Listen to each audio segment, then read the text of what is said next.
I grew up in Louisiana, and oh, thanks. Yeah.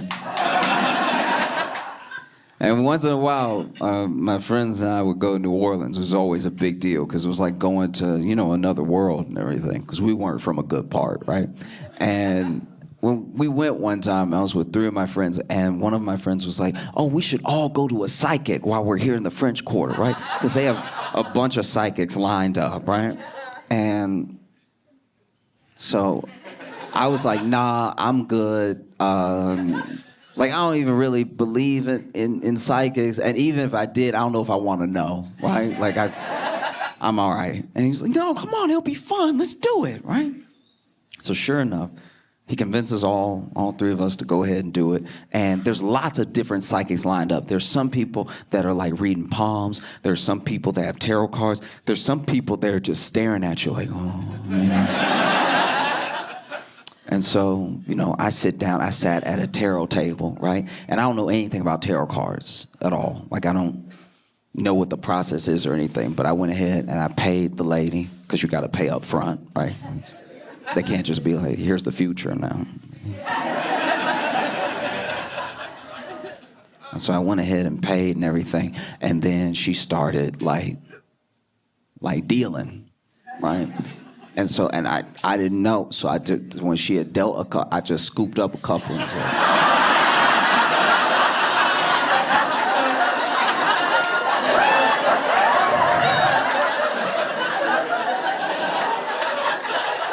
Because I don't know how to play, right?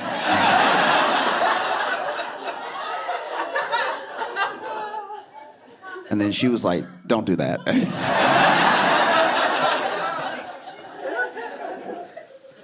And so then she redealt, and I kept my hands to myself this time. And then she got to, there was one card she got to where she just went, ooh. She went, ooh, and then scooped up all the cards, grabbed her tablecloth, and walked away. I was like, that's not, you can't, I paid you for $5 worth of future. You gotta say something. That's not, you can't just walk off. What? Because now I feel crazy because I just paid $5 to believe in that now. I don't know what she saw. My friends are next to me, they all getting their palms. Oh, yeah. Then they get done. And they're like, what about you? I'm like, I don't know. I don't know anything, because she walked away. She can't just... And they were like, oh, maybe she was a scammer. I was like, maybe?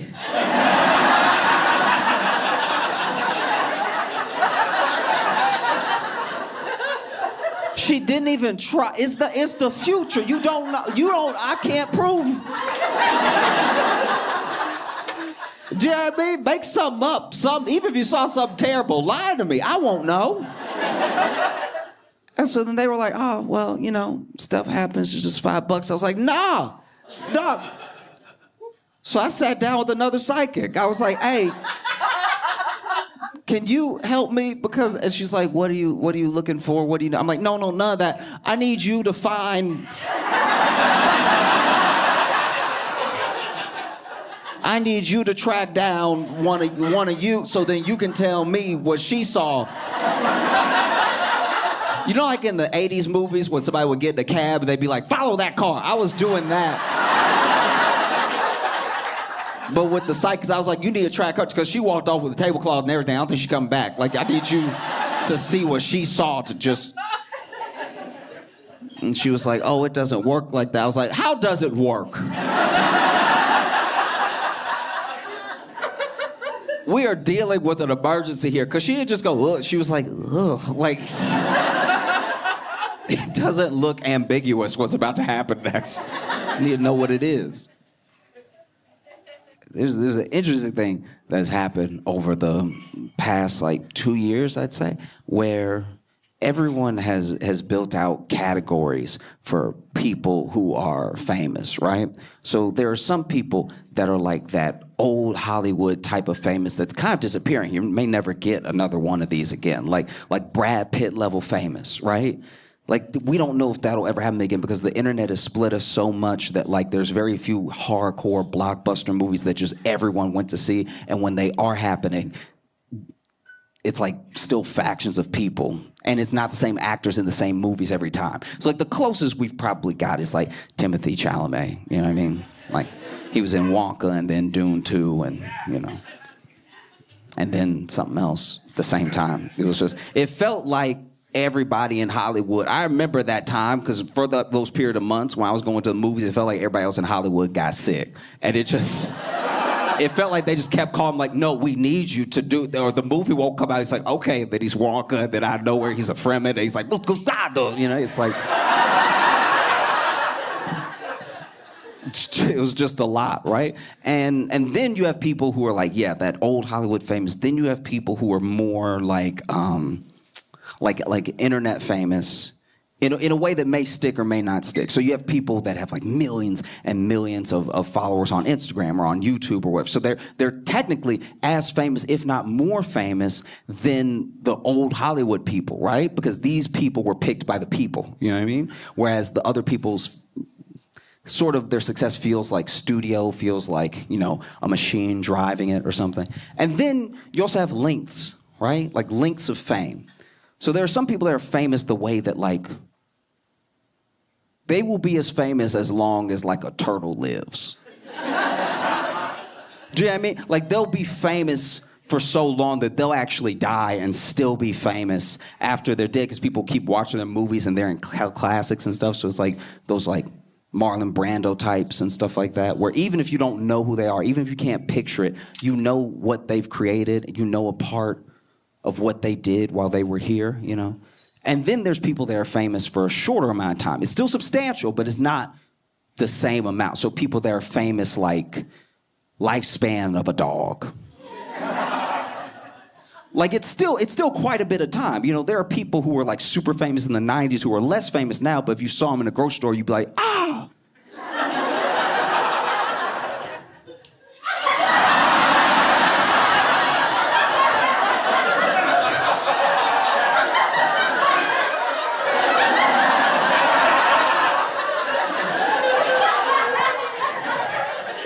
Don't move. You were in something. I know your face. You were in something.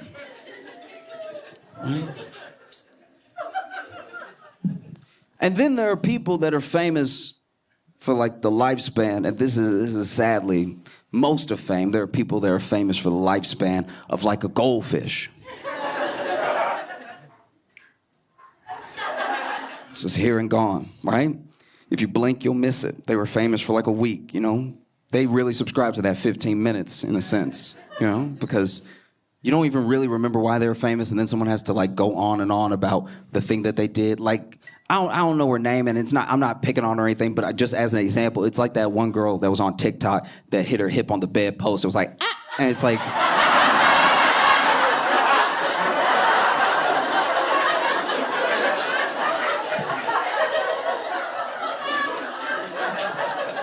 I don't know who she is.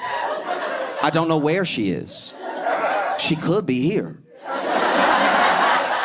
But I wish her well. I'm not saying this as in like it's a dig on her. I'm just saying that that's what happens, is that now that algorithms are ruling the world and ruling how we see the world, how we see perspective from other people, and how we like take in any form of media, right?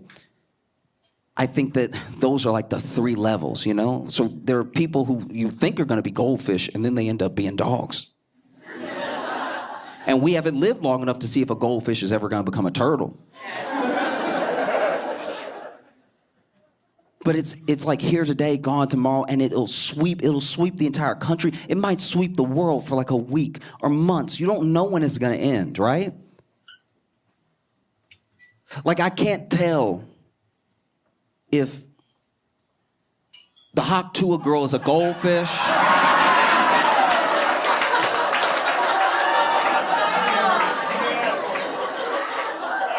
or like a dog, right? Because this is my thing. Okay, if somehow you don't know the phenomenon that is the hot Tuah girl, basically, very quickly, it's something that took over the world for some reason. Where, people do those street interviews on Instagram and YouTube and TikTok and stuff, and basically they walked up to this one young lady who was out with her friend, and they were like, what's one thing that drives a man wild? And she was like, you gotta go hot Tuah and spit on that thing, right?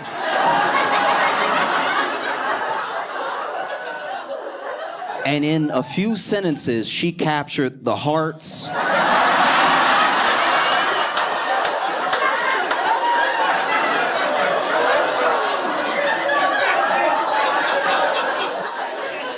the hearts and minds of America in a way that sadly a president never could.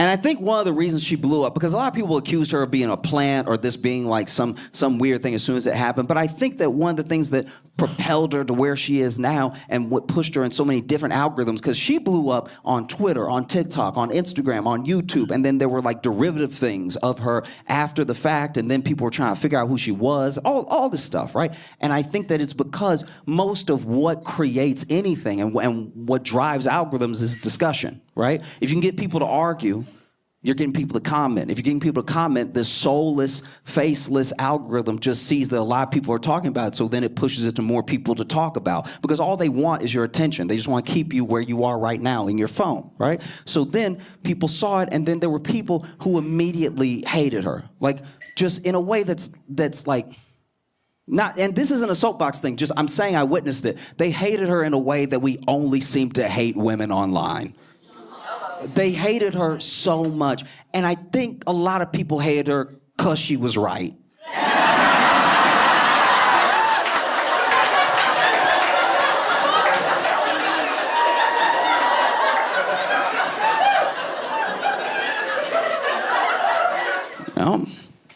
But I don't know. I mean, some people hated her immediately, and some people loved her immediately. Some people thought she was the most endearing, so sweet, so funny, so genuine, because that's another thing that people are attracted to in a world that feels like everyone has a very cold and calculated outreach plan or way to get you to buy something or way to keep your attention. It just felt like somebody walked up to her and she talked and she had fun. She was out all night with her friend and then she left, right? And I think that level of being genuine really captured people in that moment, right?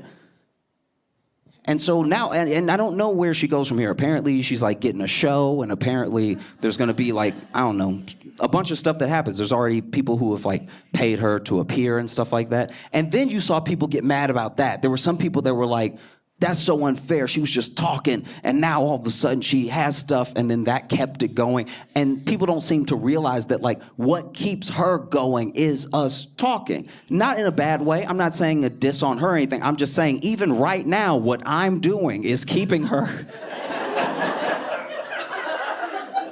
in the algorithm forever.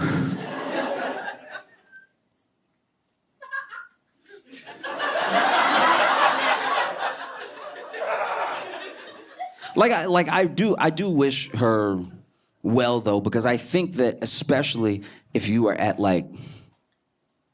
sadly, if you're at like a goldfish level of fame, you don't really know why you're here.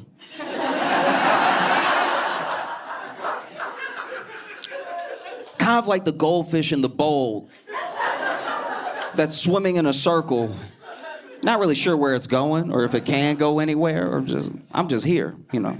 I used to be at a fair and now I'm at this dude's house.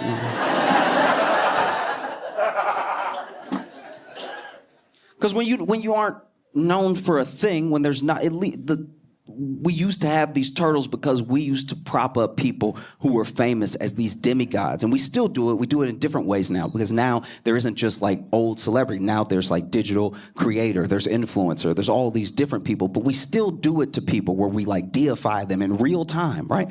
And I think that before it was always attached to a skill. So it was always like Marlon Brando is the most brilliant actor of all time. Orson Welles is this incredible director, right? All of these people are absolutely deified in their skill and what they do. So then even the people that want to reach their heights, whether it's fame or just skill, they want to get to that level, and it's something that may never be achievable, right? And then when you're like dog famous, people stop calling, right? Like, it's like I was available for parts, but I don't know. Like I didn't want to take the steroids, so then Marvel was like, no.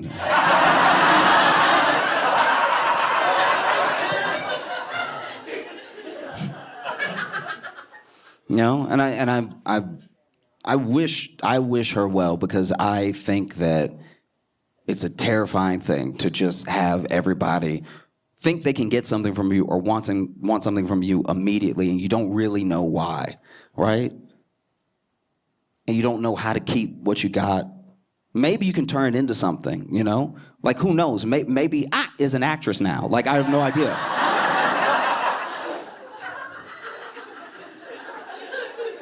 Maybe it is the start to something, or maybe it just petered out because, you know, that was a moment in time, right?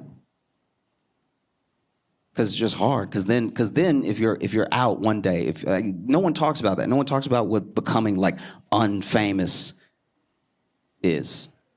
You know, people that are famous actually then they turn to becoming infamous just to keep some level of normalcy of where they were, right? That's why sometimes in my opinion, you see people who used to be more famous, all of a sudden they lose their minds, right? Like you'll just be on Twitter one day and see like Randy Quaid said something.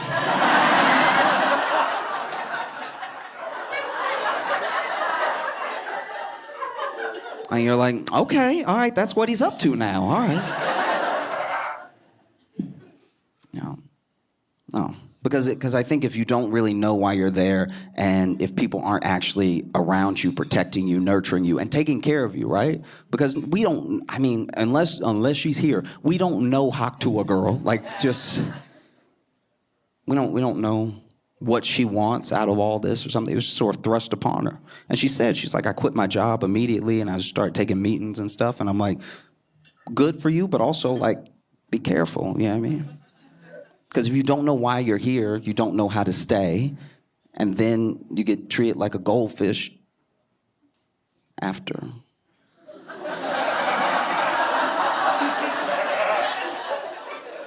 After a couple weeks, and you get, you know, next thing you know, that's not a regular bowl. It's a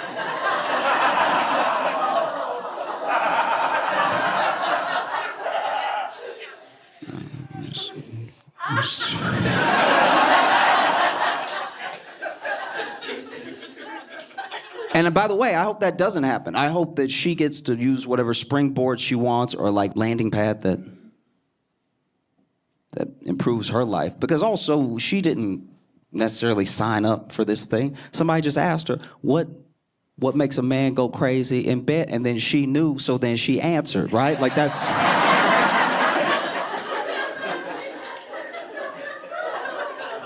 I went to years ago, when I was with my friends back home in Louisiana, I went to a buffet. And this is a buffet before COVID, right? So this is a buffet that we just didn't know was nasty yet, right?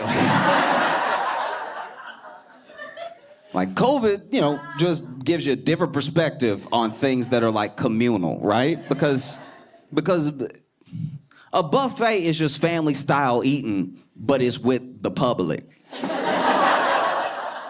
Because you've had meals with your family before, and then you got that one cousin that's nasty, right? So then you're like, can someone please pass the mashed potatoes? And then they get ready to pass the mashed potatoes. You're like, ooh, not you, right? And then they grab the bowl and go to pass you, but they got their thumb in the bowl so they can get some grip on it, right? And then you're like, don't do that. You know what I mean? Like, that's... Scoop it up, grab it from the bottom, hand it to me, because now it's thumb potatoes. So that's what it is. This is a buffet. It's just, you know, with everybody. And I even tried to give a buffet a shot post-COVID. And To be fair, maybe I wasn't being fair. Maybe I judged too quickly. But I basically walked in, and somebody who wasn't even at the food, just somebody at a table coughed, and I was like, forget this. This is...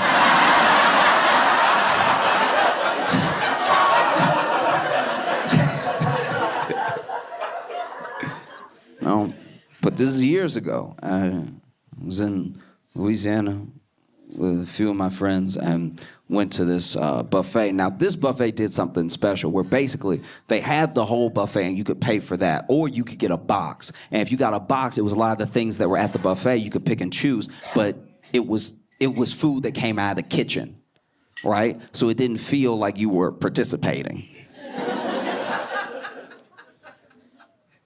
And so I would always get a box, and there was one day they had a special, right? So you could get a box, and then for $1, you could get double meat, which I realize now as an adult is not a deal.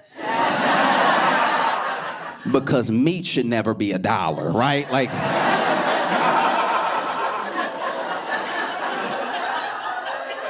because you told me the whole box was $13, and then they were like, for $1, we'll just double it up. That means that all the meat is 50 cents.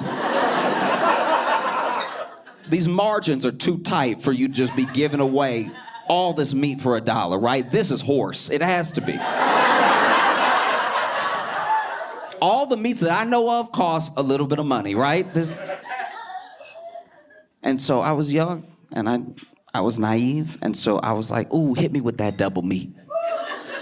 And so sure enough, they give me the box. It's packed, right? And there's just a ridiculous amount of meat, a bed of rice, some veggies on the side, and like a little treat in one of the little compartments, right? And so we all sit down to eat, and I am loving life because I'm eating like a king for like $13. Had a coupon.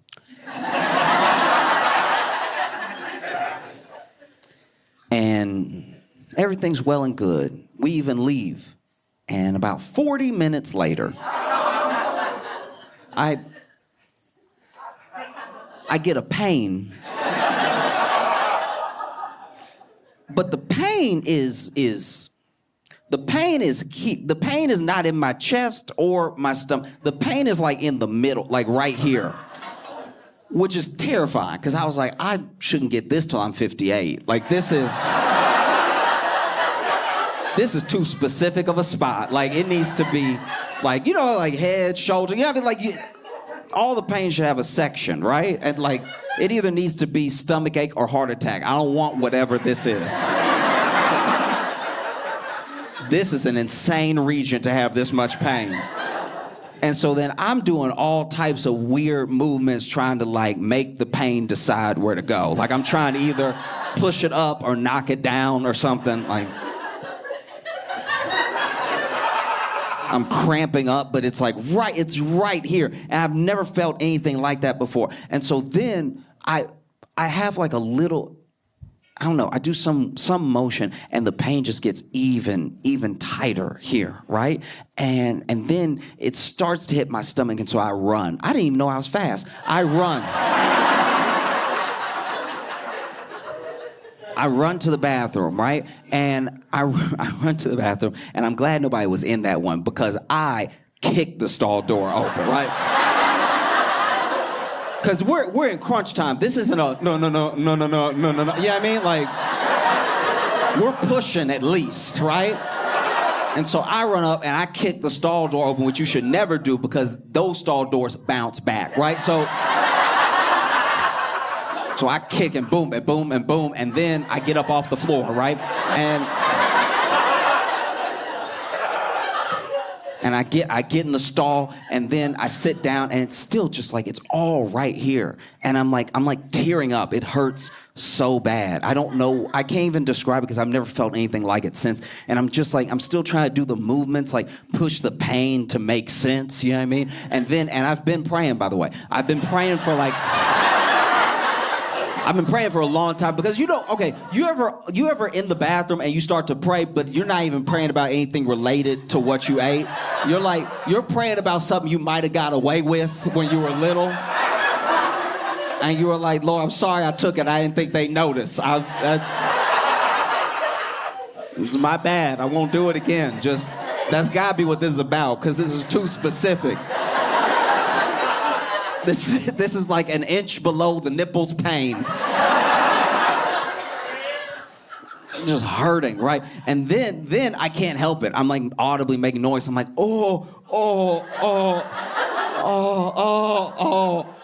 I think this is what the psychic saw.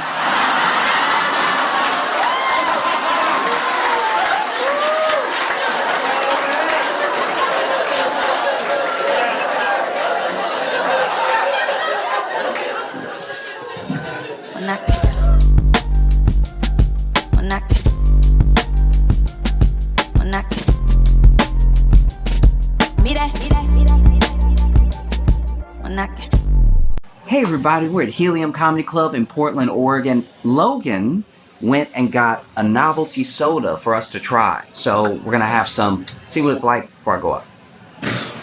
Oh, okay. Went with red. That's okay. Ooh, this blood. This blood. This was either blood or kidneys. Or kidneys? This thing. Oh wait, no, this does stink. Bro, my ears ring. Okay, you alright? Make some noise for Josh Johnson!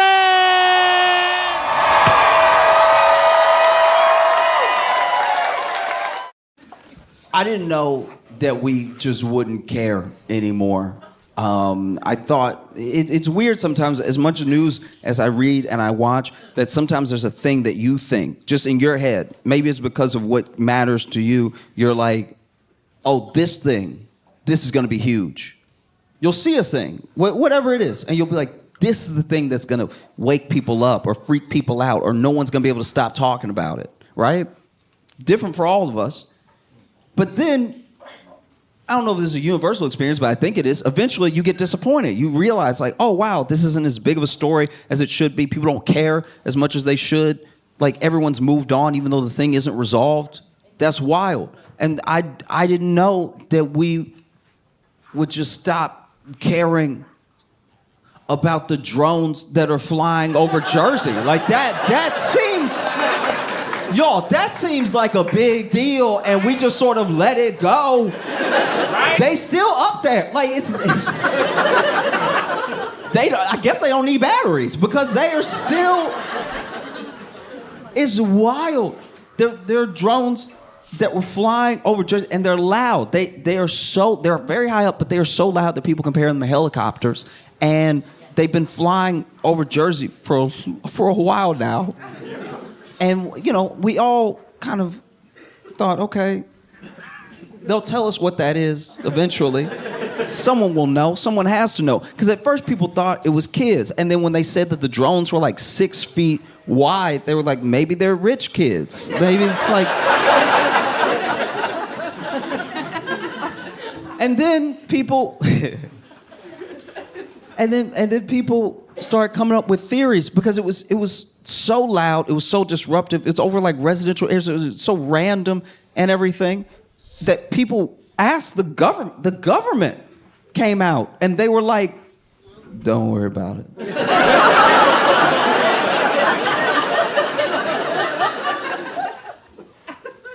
Don't worry about it. The government has never said don't worry about it. Y'all, the government said, don't worry about it in American history. The government, I would honestly tell you to watch at least like one White House press conference, one like hour of C-SPAN. The most asinine, insane, minute questions get asked of the press secretary. And I'm not saying they always have a legitimate answer, but they always at least try to answer the thing in some capacity, no matter how dumb it is. They never say, don't worry about it. That's never been the tact that the U.S. government has taken, don't worry about it. We shot a balloon immediately. Remember that balloon that we couldn't tell because none of the pictures looked clear enough if it was a child's balloon or if it was actually a spy balloon? But we shot it, I think, with a missile and said, that was a spy. That looked like China. We've still never fully confirmed that, by the way. No one has come out. China hasn't been like, we did send that balloon. That's our bad. We were feeling festive. We were playing. It's never happened. That is crazy. Don't worry about it. There are brown people just alive in other places and the government's worried about it. Like that, don't worry about it. That's crazy.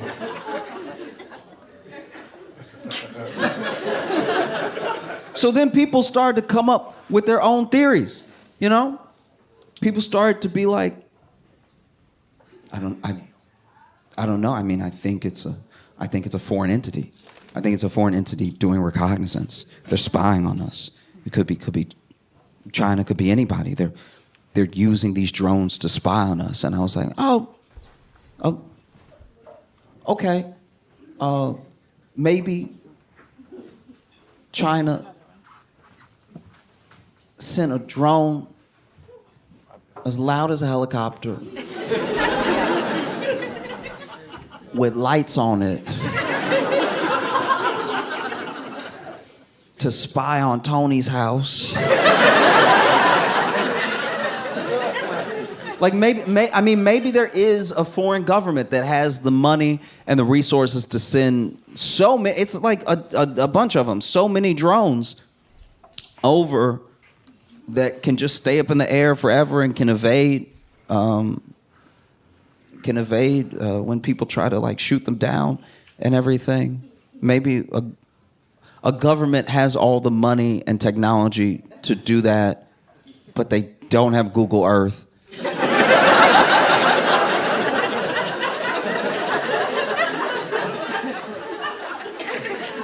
Maybe.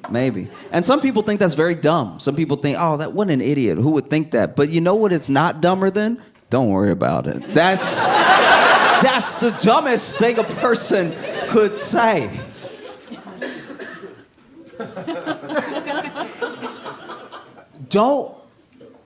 I want to make sure we all understand that. Don't worry about it. Y'all, I am so scared the government is out of money. Don't worry about it. It's the most broke parent thing to say.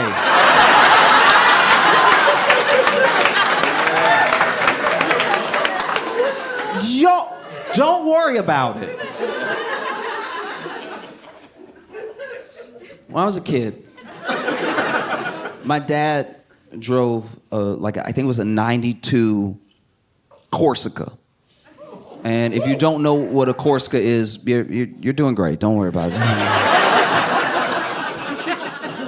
But he drove this 92 Corsica, and the Corsica had a hole in the back on the floor. There was a hole. And one day I just went ahead and said something. I was like, hey, Dad, I know that you drive and I'm back here, so you up there a lot and I'm back here a lot, so you probably didn't know what was... I'm just letting you know what's going on back here because you always up there and I'm always back here.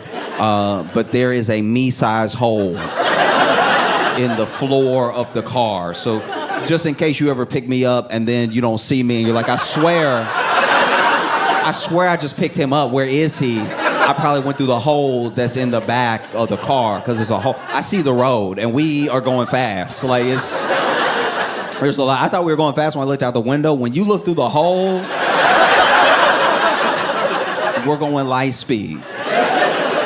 Okay? So what are we gonna do about the me-sized hole in the back? And he was like, don't worry about it. And I was like, that's because we don't have resources. Okay.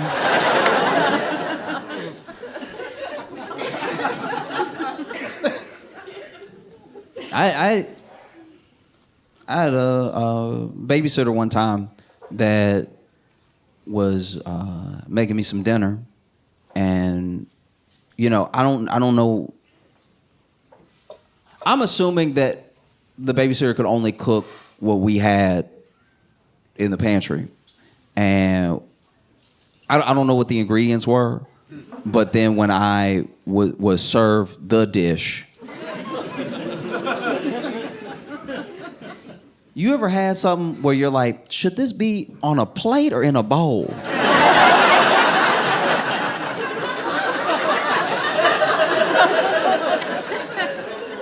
Because it has enough girth to stand on its own. But it's soupy enough to need some collection, to need some guidance as a dish on where to be, you know? And so I asked my babysitter, I was like, what is this? And she was like, don't worry about it. And I was like, oh, okay. This is a broke meal. That's what's been cooked for me right now, is something that only happens when you have ingredients that cost 23 cents and you put them all together to make a full $2.25 meal. The only thing that you did to cook it was add heat, but you didn't cook. It's all hot. Broke ingredients together on a plate that should be a bowl. Because there's a lot of water running off the side. But don't worry about it, all right? Okay. No. I remember one time my shoulder was popping a lot. It was like just and like I was like kind of a gangly kid to begin with. So like I don't know what I did, but it was just popping all the time. And I was like, "Hey, Dad, my shoulder is can you hear it? It's popping a lot. It's like popcorn. It's like it's going a lot. Like, does this ever happen to you?" And he was like, "No." I was like, "Should we go to like a doctor or something? Because like I just want to know, is it bad? It doesn't hurt, but it is popping a lot. It's moving. It doesn't want to be my shoulder anymore. Like it's moving all up in there while being kind of still, but like it's not pop. It doesn't hurt, but it's a lot of movement." And my dad was like, "Don't worry about it." And to this day, my shoulder pops quite a bit. So when the government tells you don't worry about it, it makes you worry about that specific thing. There are some people that think it's aliens. They think that is aliens that are trying to make contact and bolder than ever letting us know that they're here, that they're visiting. And okay. I don't think it's aliens because I just don't know if aliens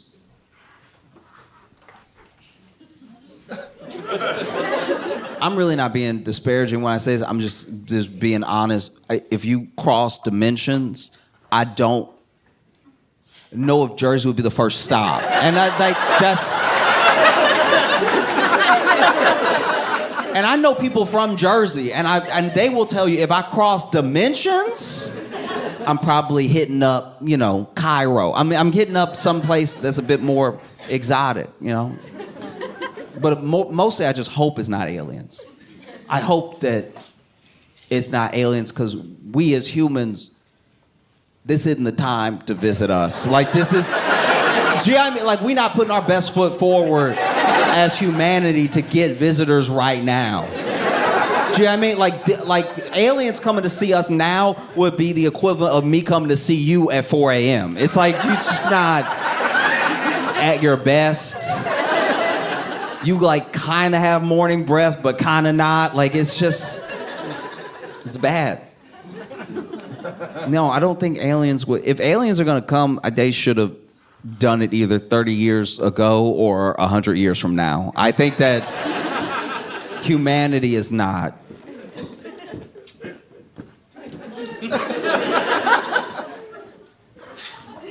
We're not good for visiting right now. You know what I mean? Like it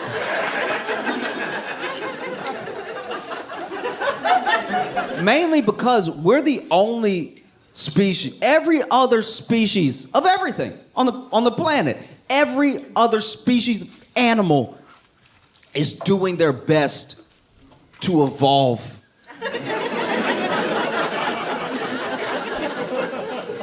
They're trying to go in the direction that forwards the species that, do you know what I mean? That they will still be around, hopefully. In spite of us, by the way. They're doing everything that they can to still be. Frogs! Frogs have the sense. There will be a frog off by itself doing something weird that the other frogs are like, don't go over there. Don't, like, that's not gonna help. That's not helpful at all. And the frog will be doing something like jumping upside down or whatever, like just bouncing upside down over and over again. And the other frogs are like, don't mess with that. Because they know it doesn't help. They don't look at that frog and go, he just asking questions.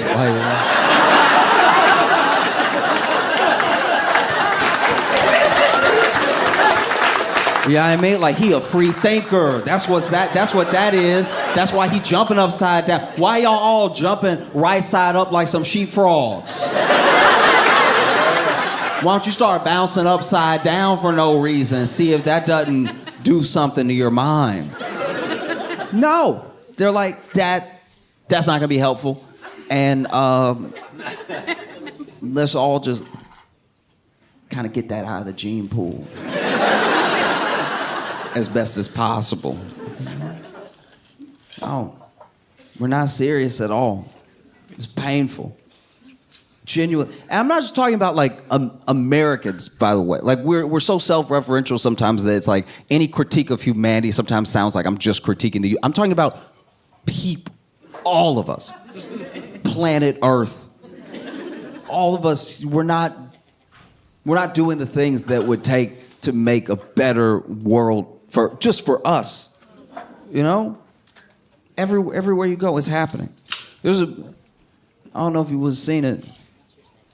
It was in Peru. In Peru, there was a drug bust. There was a drug bust where the national police raided this drug house, and who knows if it was like a crack house or a drug warehouse or a kingpin's lair or whatever, but it's where the drugs were. And the head cop, top cop that's leading the charge, leading the raid, led the raid dressed as the Grinch.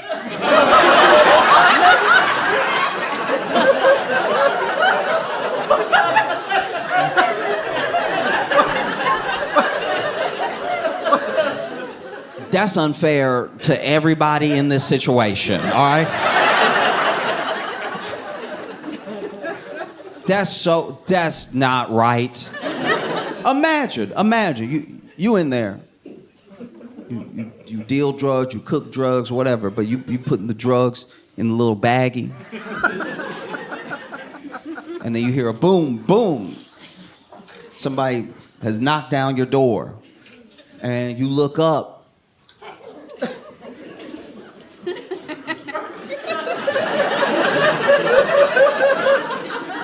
And it's the Grinch. And you think to yourself, actually, you know what? Actually, I do have a sinus infection. No, I do have a sinus infection. I have a sinus infection, and I've been blowing my nose all day, and I've been like taking the Mucinex and everything, but like I have a sinus infection, and then, you know, my nose has been a little runny too, and then when it's runny, you don't want to gross out your coworkers and everything, and so you do a little, and I must have what we making, because that's the only way that it makes sense that the Grinch and the police are here together at the same time. I must have accidentally did what we doing in here to be seeing the Grinch and the police at the same time. Because he didn't just run up in there as the Grinch. This dude, he had the battering ram. And then he goes in. After they break down the door, he goes in and then dropped the battering ram too. Unarmed, just came in character like the great. This man came in high knees, just.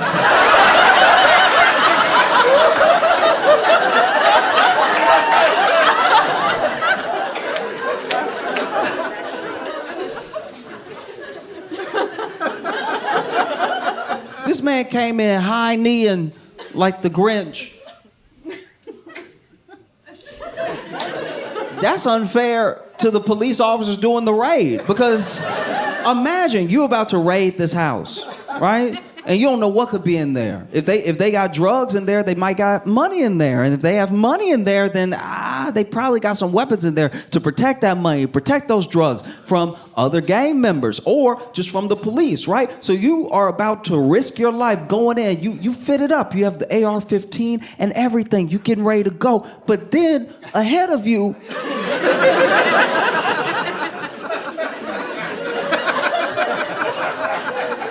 your leader is going in dressed like the Grinch. And then he battered the door down and run in. You gotta run after him and make sure not to accidentally shoot him while he over here high kneeing in front of everybody, moving all crazy. Because they did everything like you would normally see in a raid, like get on the ground, everything. But then the Grinch. Sometimes people try to get in character, and I don't think they understand the character, because I need to listen to it again, admittedly, but I swear he was making noises that the Grinch doesn't make. So then they were like, get on the ground, get on the, and then he was like, it's like, that's not in there though. That's not in the movie. That's not in the book. What is that? That's not, you're not even speaking Spanish or anything. Just it's like, in what work? Because you can tell, even as they getting arrested, they're like, but is he with y'all? Like, no, I'm getting on the ground. I'm asking though. Like, he's just moving all weird in here. Like, what is that? I'm getting on the ground. I'm just saying.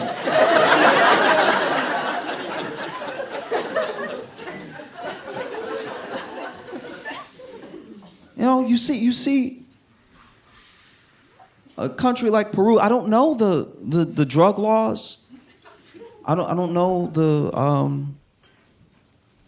the sentences that crimes like that carry, but I can tell you honestly right now that they subjected those people to cruel and unusual punishment because they caught them, right? And then I think the three main ones, they made them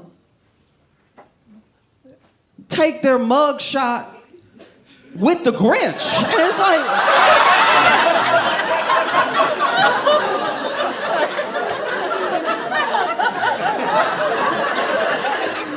what other reason could there be other than to ruin a person's life? To completely diminish all street credibility than to make them take a mug shot with the grit.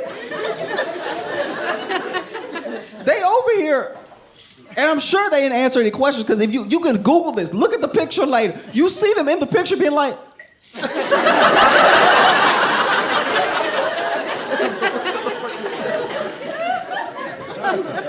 like, why he over here? Like the police never take a picture with us.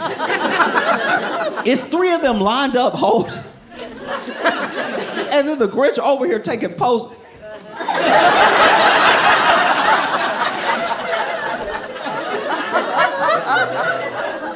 Looking all proud. Because it seems very dangerous to like go in there, batter and ram, and run up in there as the Grinch, but maybe it's not. Maybe he knew that if you run up in there as the Grinch, people so confused that they don't fire right away. They literally like,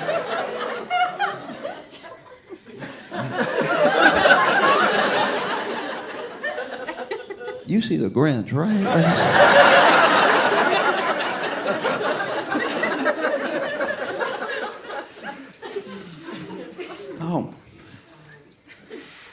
No, we're not a serious people. Not at all. No.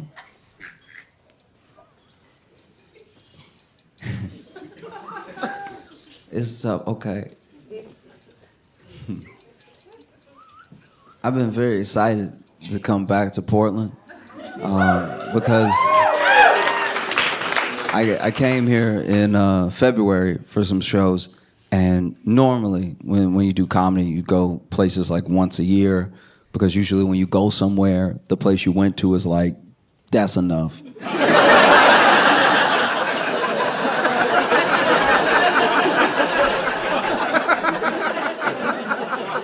We get it. We get what you do. Give us some time.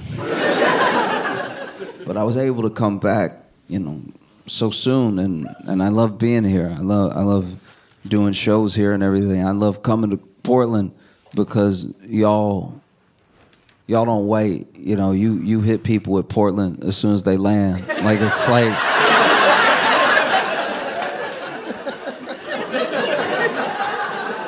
I landed in Portland, and my Uber driver to a hotel told me everything. It's the whole backstory. It was a lot. Okay, so top, right? So he basically was in a relationship, then married, and is now divorced from apparently the devil. And so then. So him and Satan, they still share a child, a cat, and a timeshare. And sharing all these three things with Lucifer has really made it difficult. It's made his life very hard. And I was listening to all of the woes of each thing, like the child, the cat, the timeshare, and I was like, oh, okay, well, if I'm being honest, you only really gotta love like two of those. You know what I mean? Like the timeshare. The whole point of a timeshare is that sometimes you're there and sometimes you're not. So just be there when the devil's not there, and then let the devil have it sometimes, because that was always what was gonna happen. The cat, look.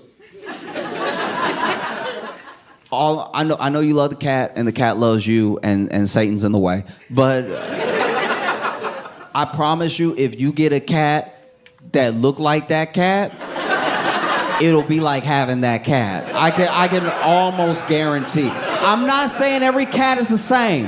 I'm just saying that a lot of cats, when he described the cat to me, he was like, oh, she likes to cuddle sometimes, and she sleeps most of the day. And I was like, that's cat. If you could get one that looked just like her, you'll feel like she there. You don't even have to clone her. That is a cat, up and down. That's everything you just described is everything I've ever known a cat to do. So, little standoffish sometimes, likes to sleep a lot, climbs a little bit. Yep, you have a cat, sir. No need to share custody on this one. Just get an extra cat, and then that way, if you have two cats, actually, you know what y'all need to do? Y'all need to reverse parent trap this thing. You get a cat that look exactly like that cat, and you put them in a room together, and then you just shake the door a little bit, and then when you open the door, you each just grab a cat, and I guarantee you, it'll be like having that cat, right? And then it's like a Schrodinger's cat, because you won't know if the cat is the cat or if the cat is your cat. And you can just enjoy life with your cat that's yours in your head, or not. Who knows?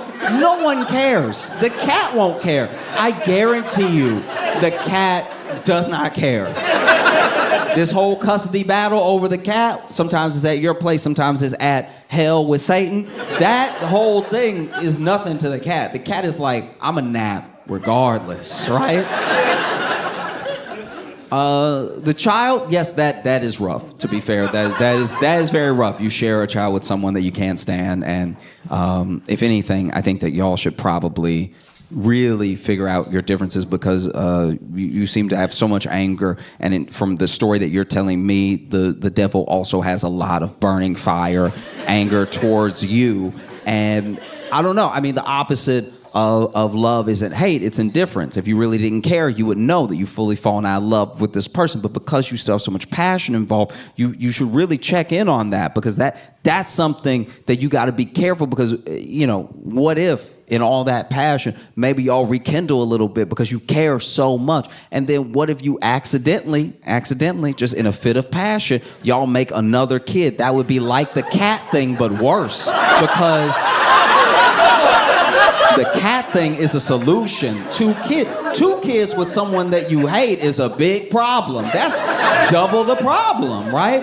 And so then, I guess he wasn't really trying to hear what I was saying, but I only said any of that stuff because I was like, if you tell me your whole life, I thought that you would want some notes on what was going on. I didn't think that you would tell me your whole life and then just be expecting me to. You might as well talk to yourself when you're in the car alone. If you don't expect me to respond to any of it, so then I just laid it all out for him the way that I saw it, Go ahead and let the devil share your timeshare and everything. Go ahead and get another cat. Make sure you figure out the problem so that you can raise this child in a healthy environment. And I don't know if I rubbed him the wrong way or something, but he was like, hey, we've been here. You can get out at any point. And to be fair,